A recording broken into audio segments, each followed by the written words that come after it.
Aqua రైతులు crop హాలిడేకు వెళ్లాల్సిన అవసరం లేదన్నారు కేంద్ర మంత్రి శ్రీనివాస్ వర్మ.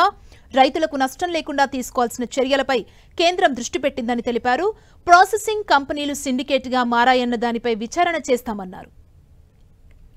ఆక్వా రైతులకు నష్టాలు కలిగించే చర్యలు ఎవరు తీసుకున్నా వారిపై కఠిన చర్యలు తీసుకుంటామన్న శ్రీనివాస్ వర్మతో మా ప్రతినిధి శ్రీనివాస్ ఫేస్ టు ఫేస్.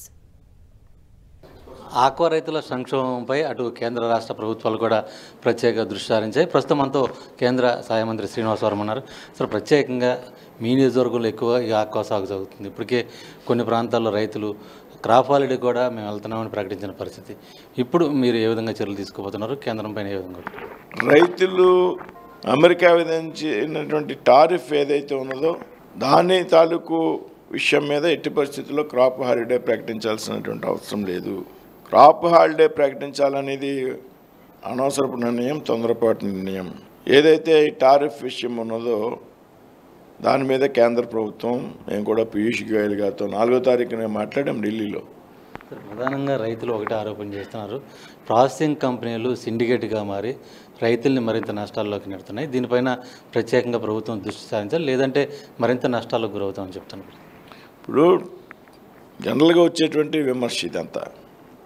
ఏదైతే ప్రాసెసింగ్ పాయింట్స్ యజమానులు ఉన్నారో వీరంతా కూడా ఒక సిండికేట్గా తయారయ్యి తక్కువకు రొయ్యలు కొంటున్నారు అనేటువంటి విషయం. కరోనా విషయంలో కూడా ఇదే జరిగింది.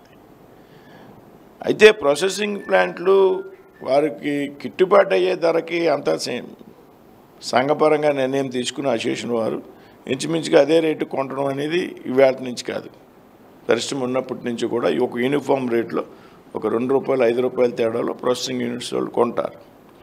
అంటే వాళ్ళకు కూడా భయం ఉంది, వాళ్ళు సిండికేట్ అయ్యారా లేదా అనేటువంటి విషయం నేను చెప్పలేను. కానీ ఈవేళ కొన్న సరుకుని పంపగలమా లేదా, అక్కడికి చేరాలా 27వ తారీఖు.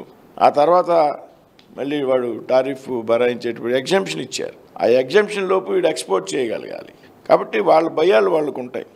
రాష్ట్ర ప్రభుత్వం ₹220 కొనుగోలు చేయాలని చెప్పి ముఖ్యమంత్రి కూడా ప్రాసెసింగ్ కంపెనీలకు కానీ అందరికి కానీ చెప్పడం జరిగింది. కానీ అది జరగట్లేదని కూడా రైతులు చెప్తున్న పరిస్థితి. నాకు ఈవేళ నరసాపురంలో రైతులు ₹220 ఈవేళ మేము సరుకు ఇచ్చామండి, నిన్న మొన్న 100 కౌంట్ అని చెప్పారు. ఎక్కడైనా ₹5, ₹10 తగ్గిస్తే తగ్గించవచ్చు. ఏదైనా ఉంటే కూడా అదే కన్నా కావాలని ఉద్దేశపూర్వకంగా మరీ రేటు తగ్గించి 200 లోపు కనుక ఎక్కడైనా కొంటున్నట్లయితే మా దృష్టికి వచ్చినట్లయితే ఖచ్చితంగా మేము తగిన చర్యలు తీసుకుంటాం.